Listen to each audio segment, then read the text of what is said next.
Deixa eu contar uma coisa para vocês. Quando eu comecei a trabalhar com estresse pós-traumático, isso há 30 anos atrás, eu usava uma escala de avaliação da memória, que era a escala SUD, que é uma escala muito bacana criada pelo Volpe, que é uma escala de desconforto cognitivo que eu tenho diante do trauma. Se eu penso naquela situação traumática, de 0 a 10, qual o desconforto que isso me causa hoje?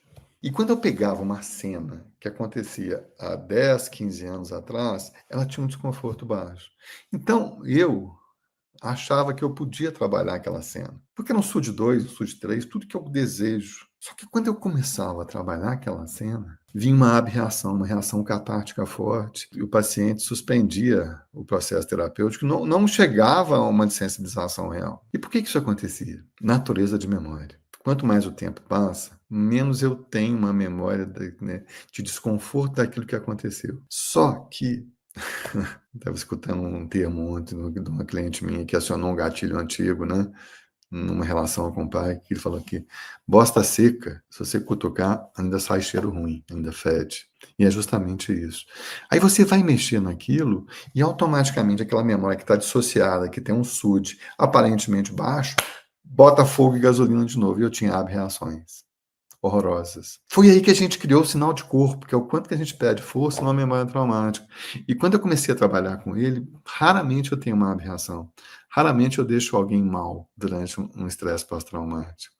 Fato. Aquilo que aconteceu foi afeto, que é toda a emoção ligada ao fato. Eu tive uma grande perda há 20, 30 anos atrás.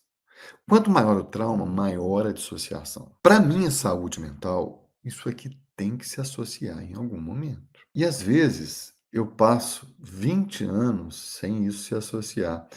E quando eu estou quase associando, eu tenho uma pequena perda que aciona aquela imagem, paf, fogo e gasolina se acionam. Aí eu tenho uma crise de ansiedade. Mas eu não consigo fazer a relação que aquela crise de ansiedade, que aquela compulsão alimentar, que aquilo que eu usei para bloquear aquela emoção, tem relação com aquilo que aconteceu há 20 anos atrás. Então, fica uma dor sem dono. A melhor hora de trabalhar um trauma é horas posteriores, ou até 45 dias posterior ao acontecido, para você fazer a prevenção. E pior, que uma memória dissociativa, quanto mais tempo passa, mais informações elas ganham negativas, mais informações elas vão crescendo. Uma memória, por exemplo, um abuso sexual feito na infância, ele tem um poder X. Se eu trabalho ele, eu tenho um poder X. Se eu deixo para trabalhar ele 20 anos depois, eu tenho um poder 100x.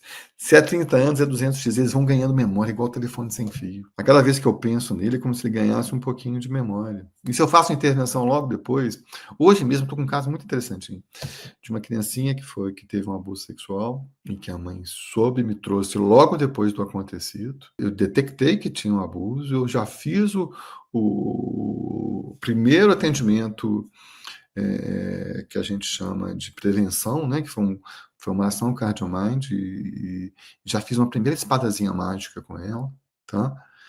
E ela voltou aqui 10 dias depois, porque eu não tinha um horário para ela, né? E hoje, cara, estava abrindo 10 sentimentos, estava abrindo só 3. Né? E possivelmente na próxima sessão que eu vou ver ela, vai estar abrindo quase nada. E a mãe disse: acalmou, tá tranquilo, tá bem. Então, quanto mais rápido você faz a intervenção, mais você tem um resultado bacana.